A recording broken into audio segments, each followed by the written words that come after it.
compared to Thailand.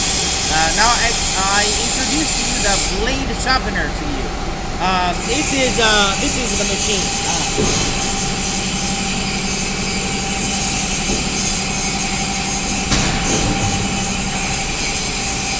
This blade sharpener need work together with a pneumatic pump. This is connected with a pneumatic pump. Small volume is okay. You can put the blade on this plate. Fix it well, and this grind.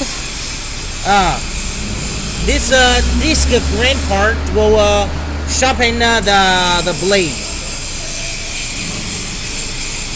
And over here you have the start and the stop buttons. Usually the blade will be sharpened about 3 days. It depends on your raw material.